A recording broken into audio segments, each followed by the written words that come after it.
the empire begins to run out of new lenders, those holding their currency begin to look to sell and get out rather than to buy, save, lend, and get in.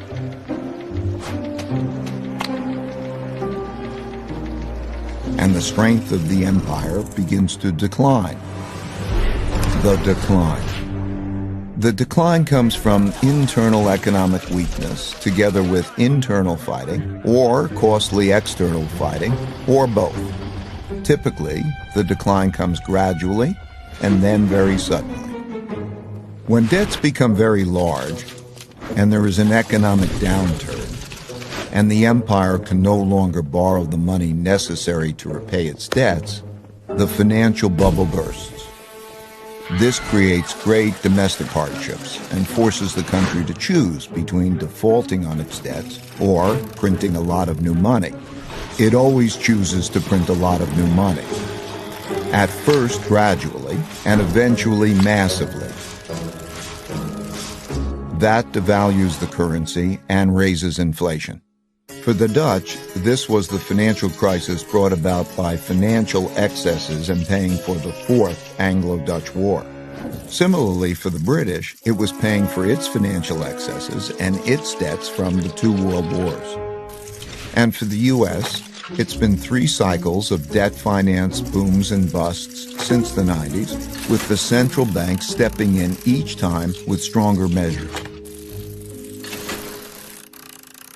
When the government has problems funding itself, when there are bad economic conditions, and living standards for most people are declining, and there are large wealth, values, and political gaps, internal conflict between the rich and the poor, as well as different ethnic, religious, and racial groups, greatly increases.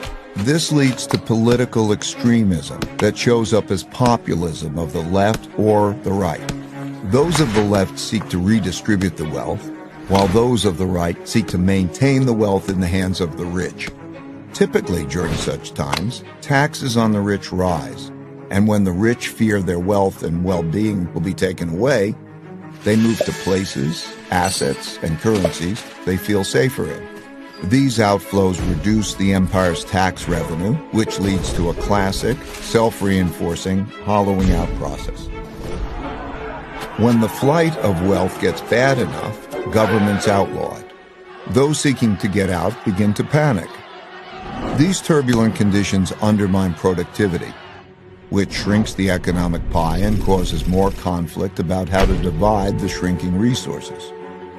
Populist leaders emerge from both sides and pledge to take control and bring about order. That's when democracy is most challenged because it fails to control the anarchy. And it is when the move to a strong populist leader who will bring order to the chaos is most likely. As conflict within the country escalates, it leads to some form of revolution or civil war to redistribute wealth and force the necessary big changes. This can be peaceful and maintain the existing order, but it's more often violent and changes the order. For example, the Roosevelt Revolution to redistribute wealth was relatively peaceful and maintained the existing internal order, while the French Revolution, the Russian Revolution, and the Chinese Revolution were much more violent and led to new internal orders. This internal conflict makes the empire weak and vulnerable to rising external rivals who, seeing this domestic weakness, are more inclined to mount a challenge. This raises the risk of great international conflict, especially if the rival has built up a comparable military. Defending oneself and one's empire against rivals requires great military spending, which has to occur as domestic economic conditions are deteriorating and the empire can least afford it. Since there is no viable system for peacefully adjudicating international disputes, these conflicts are typically resolved through tests of power. As bolder challenges are made, the leading empire is faced with the difficult choice of fighting or retreating. Fighting and losing is the worst outcome. But retreating is bad too, as it cedes progress to the rival and signals that the empire is weak to those countries that are considering which side to be on. Poor economic conditions cause more fighting for wealth and power, which inevitably leads to some kind of war. Wars are terribly costly. At the same time, they produce the tectonic shifts that realign the new waters to the new realities of wealth and power in the world. When those holding the reserve currency and debt of the declining empire lose faith and sell them, that marks the end of its big cycle.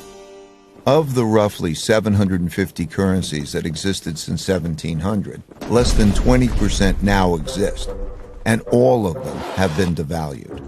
For the Dutch, this happened after their defeat in the Fourth Anglo-Dutch War, when they weren't able to repay the massive debts they built up during it. This led to a run on the Bank of Amsterdam and a desperate sell-off, forcing massive money printing,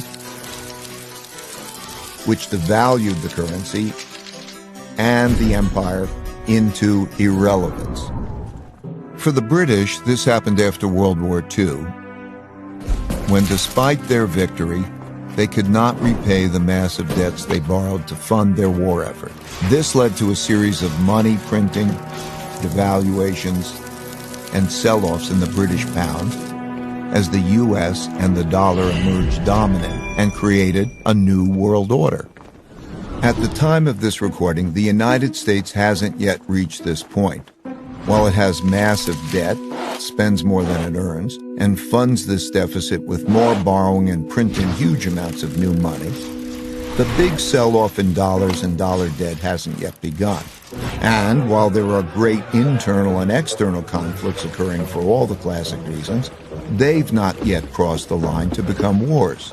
Eventually, out of these conflicts, whether they're violent or not, come new winners who get together and restructure the losers' debts and political systems and establish the new world order. Then the old cycle and empire ends and the new one begins, and they do it all over again. That's a lot of detail I just threw at you to paint a picture of how the typical big cycle transpires. Of course, not all of them transpire in exactly this way, but most largely do. So much so that it seems like the stories of rises and declines stay essentially the same, and the only things that change are the clothes the characters wear and the technologies they use. So, where are we heading?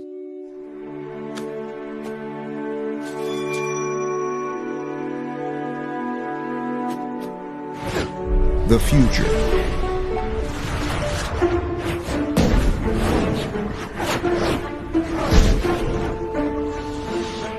Most empires have their time in the sun and inevitably decline. Reversing a decline is difficult because that requires undoing a lot that's already been done, but it's possible. By looking at these indicators, it's pretty easy to see which stage of the big cycle an empire is in, how fit it is, and whether its condition is improving or worsening, which can help one estimate how many years it has left. Still, these estimates aren't precise, and the cycle can be extended if those in charge pay attention to their vital signs and improve them. For example, knowing that a person is 60 years old, how fit they are, whether they smoke or not, and a few other basic vital signs, one can estimate the person's longevity. One can do that with empires and their vital signs too. It won't be precise, but it will be broadly indicative and give clear direction on steps to take to increase longevity. It's most often the case that a nation's greatest war is with itself over whether or not it can make the hard decisions needed to sustain success. As for what we need to do, it comes down to just two things: earn more than we spend and treat each other well. All other things I mentioned, strong education, inventiveness, being competitive, and all the rest, are just ways of getting at these two things.